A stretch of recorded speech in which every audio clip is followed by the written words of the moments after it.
Hey everybody, it's Doug here. Welcome back to the channel. Welcome back to a new playthrough. Took a couple of days off after our October extravaganza where we played a bunch of games over the course of October, and I think we were posting almost a video a day. It was pretty crazy, but we managed to get through it. It took a couple of days, and now I'm returning with a new game that I just received. Not a new game, a new version of the game, which I just received in the mail, and that is one of the games I really like as a solo game, especially, is Set a Watch. It's also fun with other players. It's very puzzly. Plays really well solo, though. And that's what I just showed you there is the deluxe edition of Set a Watch. But today we're going to be doing Set a Watch Swords of the Coin. Now, you can mix and match the two together, though they are completely standalone. And today I'm going to be playing just the standalone version of Set a Watch Swords of the Coin. Now this is a game by Rock Manor Games, and I didn't have the designer's name handy, which is always bad of me to do, but I do like to mention the designer's name, which I don't see handy. So we'll have to get that out. Maybe I'll put it, or if someone can post it in the comments, that would be fantastic. I have begun setup here. There's a couple of things I already did. I laid out the board. I picked our characters, but I haven't picked their abilities yet. I don't think I'm going to pick them. I think I'm going to do them random. And we'll see how that plays out. I have the camp set up. Now, what's cool about this game is the box is the board. And then I do have this additional Kickstarter little board that you lay the horde out as they come at you in the game. If you're not familiar with the game, the concept is you are a party of adventurers. You have completed your dungeon delving mission to destroy the great master of the Unhallowed, the big bad of the world. And you're on your way back when suddenly you realize that the minions of the Unhallowed leader are not done with you, and they're attacking you at night when you're trying to camp and chasing you. So that's when they have to come at you, is at night. So, you know, you go through this camp thing, and then you spend time fighting the horde, but you can only see so far away from your campfire, and you're going to travel from location to location attempting to win. If you can complete that, you're in good shape, and if you can defeat all the enemies, you're in good shape. But if you exhaust all of your heroes, you lose the game, and there's all kinds of cool stuff that happens in between there. So that's just basically the concept of it. Right now we're going to set up a very basic game. We're not going to do anything fancy here. One of the things that is introduced into the game is this merchant and coins, and something I haven't done yet, which I'll do right now, is place out the coins. You can see that there's a coin marker on each of these things in the camp, where we're going to place one coin on each of these items so that we can, I'll put it above there. No, I'll put it right there. That's fine. We'll be able to see that. So that when you take those actions, you will acquire the coins from there for your coin pool as well. And then, as you do that, if you don't use certain actions in the camp, it's going to pile up on you, and you're going to get more opportunity to gain gold, kind of pushing you to take some things maybe you didn't think you wanted to, but it's pretty cool. We also start our campfire here at 7. That's the starting position of the campfire. And these 4 tokens here are our camp tokens in a game of Set a Watch. Each of the individual 4 characters you're going to be playing, and you must always play 4, are going to camp twice during the game. And that's a requirement. And then, of course, in the final round, you can all come to battle and take on the last of the horde that's trying to get to you. So there's a lot of new characters in this game. First, I'm going to talk about the 2 we aren't going to play. I did choose them at random. We are not going to play the monk nor the bounty hunter, which all have really cool, unique abilities you'll have to experience in another playthrough. But today we're going to have the witch, the barbarian, the heretic, and the artificer, all from the new set. These are not characters from the original Set a Watch. These are just new characters. But we do have to do some more setup of the board and the horde. So let's get on with that. I just want to show you that because there is some setup to do, and I want to make sure you understand what it is. Okay, one of the first things we're going to do is we're going to prepare the Unhallowed deck. The Unhallowed are pretty nasty creatures. They're some of the minions, the great minions of the big bad. And the first thing we have to do with that is we're going to take all of these cards and shuffle them, right? We're not going to look at them at all. We're going to draw one and place it in this horde box. The horde is what we're going to face at the end of the game. The bigger the horde, the harder it is. And we'll see if we can even make it there. This game is pretty challenging, I'll tell you that right now. It can be really tough. Maybe I'm just mixing these up. And then we'll take one of them face down, and we'll put it in the horde box right there. Okay, from that point on, we are going to then draw 7 of these guys folks, and place them face up by the camp. So I'm gonna try and make that as random as possible. 1, 2, 3, 4, 5, 6, and 7. And then the rest of these will be put aside for now. But these ones are going into the camp, and they are face up, and the first one we're going to have is the collector. We'll deal with that as we go. I'm just going to put this aside for right now because we have some more things to do. Now, the rest of the unhallowed deck just remains aside. You don't do anything with it, you just put it aside for now. Then the next thing we have to do is prepare the creature deck, and we have to pick our difficulty level. Okay, so our difficulty level is guided by how many of these summons cards we put into the deck.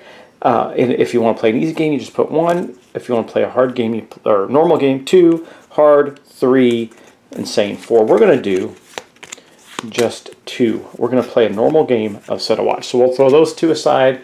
These cards will go away for the moment, and then we're going to continue to build our deck out. Next, we're going to take these Acolyte cards. It says to set aside at least 2. There's 2 types of Acolyte cards. There's the Steel Breaker Acolyte and the Herald Acolyte. So we're going to take 1 of each and set them aside. The other 2 are going to get shuffled in to our big giant creature deck. Okay, so basically what we're going to do now is we're going to shuffle the heck out of this, and then we're going to pick 28 creatures from the remaining cards. We're going to add the 2 Acolytes to them, which we've already done. Actually, I think I'm supposed to keep them out first, if I'm not mistaken. I haven't played the game in a while. I just got to remember how to play it. I'm going to double check that just before we get going. Okay, yeah, almost an oops. I got to draw the cards first that we need for our deck, our monster deck, which we'll have out in just a moment.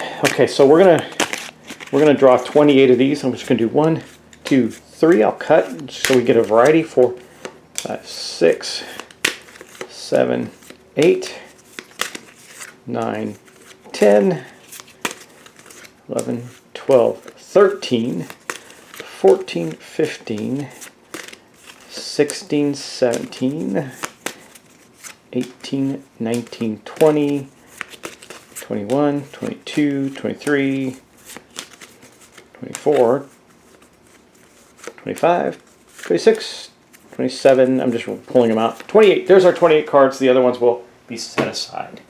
Okay, so this is going to be our Horde deck. We're going to get that shuffled up and add. So what we do from there is we're going to take we're going to put these 2 fellows, the 2 Acolytes, on top. And then I believe we are going to also include the summons, right? Yeah. Okay, let me get that shuffled up and we'll be ready to go. Okay, the last thing we do there, we shuffled the deck up. The last thing we have to do is we got to create roughly 2 even piles. That's close enough. Then we're going to take the 2 summoned cards and we're going to put them into the one into each pile, and then we're going to stack them, these piles, in the form of the creature deck. That's what we're going to do. We're going to take 1 of these, put it there. We'll take 1 of these and put it there, and then we're going to stack them. Wait, I got to look and see number of piles match. Some of the cards shuffle. Oh, shuffle the 1 pile. Ooh, let's see if we can get it right now. Nope, I'm going to have to look at that. God, I'm just not doing right by this, am I? Anyway, I will do that off camera. We'll get that set up. Basically, the concept is there can be 1 summon card in each of these 2 stacks. And we're going to stack them together, and our creature pile is officially complete. I'm just going to put that right there for right now. Now we've got to prepare the map deck. Now, I've already separated out most of that. We got the regular cards, the respite cards, and the end card, the last location cards, right? So we're going to take those. We're going to shuffle 8 cards together.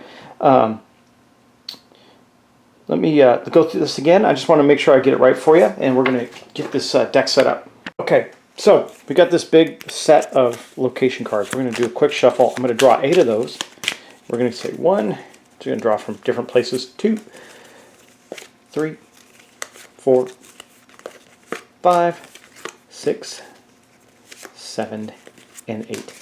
That is going to be our deck. Now we have 2 of these cards here. I'm not looking at them. I'm shuffling up. We're going to pick 1 at random. These are final location cards. That one will go aside. This one will be in our deck. So this is going to be the bottom card here, right there. That will go in a location on the board right here. And this is going to be our location deck, which is also part of our timer. Okay, then what we're going to do is we're going to take the remaining location cards and shuffle them together with the unused location deck, right? So that means these cards here, these respite cards, and this deck. Sorry, not that deck. Whoa, wrong deck. Gotta get the right deck in here. We're going to shuffle these cards and create an unused location deck. So we'll do that right now, and we'll be almost ready to go. We just got a couple of little things to take care of after that. Okay, I shuffled this up pretty well. I'll give it a couple more cuts there, and this will go up here on the board in the unused location deck right there. And that's basically the card setup. Well, we got to set up the merchant as well. Let's do that next. That one's pretty simple though. All we have to do is prepare the merchant symbol. Let's see. We got all the coins. We've done that already. And then we just need to prepare the merchant deck itself. Yep, okay. So basically we're going to take the merchant deck here. I'm going to shuffle. I have not shuffled this, so I got to shuffle this up really well. Okay, I've done some shuffling. We'll do a couple more cuts. And then we're going to say 1, and for the first draw, I'll pull randomly from random places. 2, and 3. Check out that firewood one. Man, that is really good. Okay, so anyway, we got some items up there. We'll talk about items later. We don't need to do anything right now. And when we collect coins, we're going to put them in the space, and it'll allow us to buy these items, which we can do during a certain time of the phase, which is called the merchant phase. And then the next thing we really got to do is I just want to go over the characters that we have, and then we'll be ready to play. I'm going to randomize their abilities, so this could be really bad for us or really good. I don't know. We'll see. So first up, we have the witch. Witch comes with a familiar. We'll start there. We can pick a cat or a crow. They basically do the same thing, as far as I recall. You may peek at the. Yeah, I think so. Yeah. So we're going to pick the cat. The witch has a cat familiar, and these are her abilities. So I'm going to do a quick shuffle of them. Not really looking. I'm going to draw from the bottom. See what we get, and we'll shuffle up each one. So we're going to start with, I said draw from the bottom, I drew from the top. We're going to start with Blood Ritual. We're going to have Hex, and we're going to have the one I draw. Let's see. We're going to have Transform. Okay, so those are her 3 abilities. Now she has D4s. She is a ranged character. We'll talk about her special ability in a minute. These 2 will just be set aside for now. On her Blood Ritual, it says defeat the creature in X die value position. Just flat out defeated. We don't need to worry about its strength, how much damage it can take, nothing. We just kill it. Negate the next X die value creature powers that are in the first position. Really powerful. We can hex them so they can't do anything. Transform, we can flip over and refresh your familiar, then defeat a revealed creature whose base health value is less than X the die value plus your familiar's defense, or health, which is 5. Yeah, we'll see how that works. All right, now I do have to pick one of these to start off with as exhausted, because we all start. Remember, we're traveling. We just defeated the big bad guy, and so we have to take one of our abilities and exhaust them. Actually, I should have done that at random. So we're going to take these. I'm just going to. I've got them on camera, but I'm not looking at them. And then we're just going to take whichever one ends up on top. This one, and it'll be exhausted. So we got the Blood Ritual. That's the one I really didn't want to be exhausted. And these 2 like that. Now let's go on to our next. Special ability, Dark Magic. Choose an adventure. This is during the camp phase. Choose an adventure. Refresh one of their ability cards. Then either add the top card of the creature deck to the horde, or draw an additional creature from the deck and add it to the line during the witch's phase. So that's cool. We get the refresh ability, but there's a pretty big cost there. I'm not thrilled with that. Okay, next up we have the Barbarian. The Barbarian is the most powerful. These D12s up here can actually get a 12 on the dice. Pretty powerful stuff. But the challenge is that all of the Barbarian's abilities have to be exhausted. You can't use dice on them during play. And you'll see how that works out in the gameplay. But that makes the Barbarian actually particularly powerful, but also has some limitations. So here I am. We're going to shuffle that up. We're going to draw one from the bottom. The third one we draw will be the one we exhaust. So we're going to get Stone's Throw. It's a passive. For each melee adventure on watch, including the Barbarian, you may resolve a single die direct attack with +1 range. And that's pretty good. We get a little range out of it. Okay. The next up we got Leap. Exhaust the ability to defeat one creature in the line, then gain +1 range until the end of the round. So we can use the rest of and this one will be the one that's exhausted. Rampage. Exhaust this ability, then take the first 3 cards in the line, shuffle them together, and randomly place them back in first position. Move the other 2 to the graveyard in the order of your choosing. Well, that's unfortunate that's exhausted, because that's just a flat-out kill.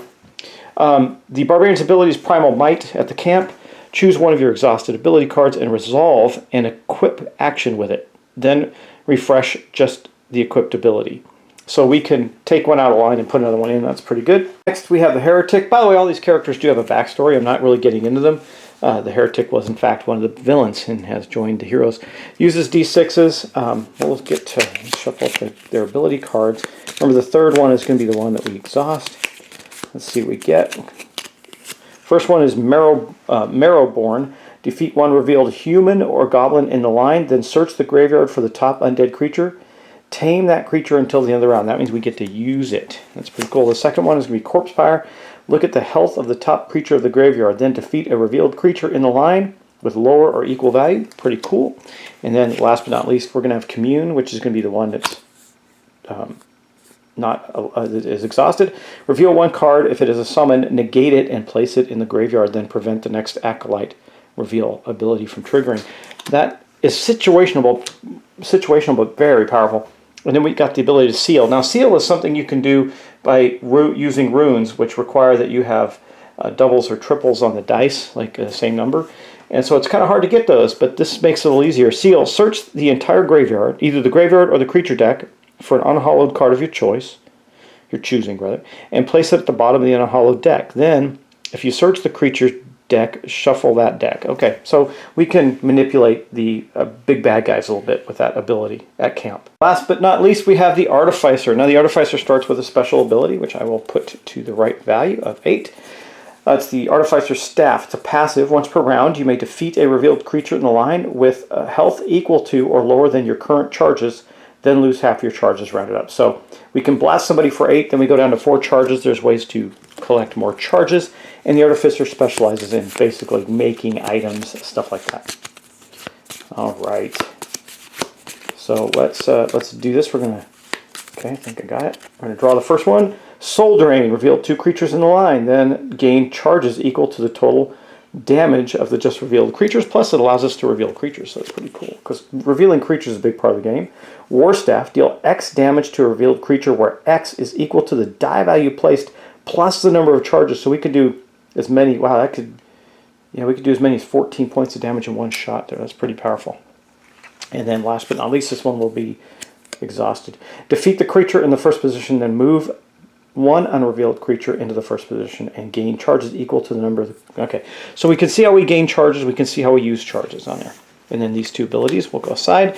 And then his camp ability, or her camp ability rather, is Craft Items. Draw a number of cards from the item deck equal to the value of the dice spent to activate this ability. Keep one item and return the rest to the top of the item deck in the order of your choosing. That really allows us to manipulate that item deck in a pretty powerful way and also gain some free items. Each character in the game can hold 2 items, and that's basically it. So we've got to get those out quickly because they're pretty powerful and they do a lot for us. Some of them just get spent, like the one that says firewood. We just get some extra firewood, and it increases the fire at the camp, because remember, the fire at the camp is part of our lifeline. It also allows us to know how many creatures we're going to be revealing as they come to attack us in the night.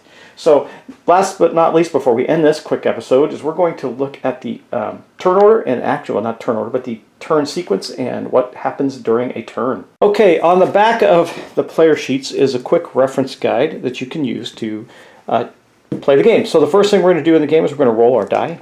You know, each character is going to roll the 3 dice that they have available to them. And then we will we'll go into, so after each character's done that, we'll go to the camp phase. We're going to pick one character, even from the very beginning, who's going to rest at camp. That means they're going to take camp actions. They're not actually going to be able to participate in the fighting. These are the actions that they can take. They can chop wood. We can place up to, there's 3 dice that can be placed in a turn. We can move the firewood tokens 2 spaces clockwise for each die we place there. It's you can see it's pretty simple. It's just place up to 3 dice. Scout ahead. We have 3 placements on that one as well. That allows us to draw the top card of the map deck and the top card from the unused location deck. Choose one and place the one on top of the map deck. This allows us to manipulate the map deck and maybe get one of those respite cards into it, which is very useful for us. We can check the map. We can draw the top card of the map deck and the top card from the unused deck, choose one, and place it on the top of the map deck. Yeah. That's not as good as the scout deck, obviously, which we or the Scout Ahead ability. We can heal max 1. We can refresh one of our unused abilities by placing a die there. We can equip. We can swap one ability that we have with one that we're not using. Runes, again, it requires doubles or triples. If we get doubles, we can use 2 of the runes. If we get triples, we can use all 3. Seal is we can remove one Unhallowed from the graveyard and place it at the bottom of the Unhallowed deck. That's pretty good. And Vanquish, we can remove the top card of the Horde from the game. Right now that is an Unhallowed, so that's good. And Bolster, all adventurers on watch may choose to reroll any number of their dice. That's pretty powerful as well. Then we go into the merchant phase where we can purchase items from the market. After that, we refresh the market with new items and add coins to the camp action spaces that we marked that we didn't use. So we can build up coins that way. Then we go into the watch phase, and this is the meat and potatoes of the game. We're going to prepare the creature line and reveal what's coming to attack us. In the beginning, we're going to start with a campfire of 7, which allows us to reveal the first 2 creatures in the line. I saw some people, when they were playing this, they made the mistake of taking the campfire down from the first location. You don't do that. You start in that location so you don't remove the firelight from that first location that you visit. Then we're going to take our actions and spend all of our dice, and the goal is to rid the entire line of enemies that we have to face, because if we don't, we're going to take damage, and damage is extremely bad in this game because it exhausts your abilities, and if you're fully exhausted, you're in trouble, and if all the characters get fully exhausted, you lose the game. So it says, as a party, choose the order that you spend your dice. We can do that in any order. If the fire is ever at 0, or you exhaust abilities and no one has any abilities left, I think it's all over. It says if the firelight is ever 0, exhaust an ability card of an adventurer to increase it by 2, so you can do that as well. But if ever those goes away, you're in trouble. Then at the end of the round, we're going to exhaust ability cards based on the damage of any remaining creatures that are in the horde. So that's why we want to get rid of them. Otherwise, we get exhausted and can't use our powers. And we can just use our dice to attack them, and that's not good. Then we're going to reveal the next location, and we're going to move on. So basically, that is the setup and the preparation for Set a Watch, Sword of the Coin. And the biggest thing that's different in this is the item, the way we can get items and things like that, which is pretty cool. And we're going to be fighting a lot of big bad creatures as we go. Hopefully, again, this is kind of a puzzle game where you're trying to determine the best use of your dice and abilities to clear the horde out each turn while not exhausting everything you have to do it, because you're going to have to do it again, right? And there's ways to recover some of your abilities and things like that, but it gets harder and harder as it goes up to the final location. And the horde deck gets bigger, which means the last encounter is going to be much worse than the previous ones. So anyway, we are going to leave it at that for today. I'll post this video so you can see the setup, and then in the next episode we'll get right into the gameplay. And it's not a super long game, so we might just need 1 or 2 episodes to complete the entire game. It is very likely that I'm going to lose. It is not an easy game. We'll see, but we'll play it out as best we can and see how it goes. Thanks, and I will see you in the next episode. Take care.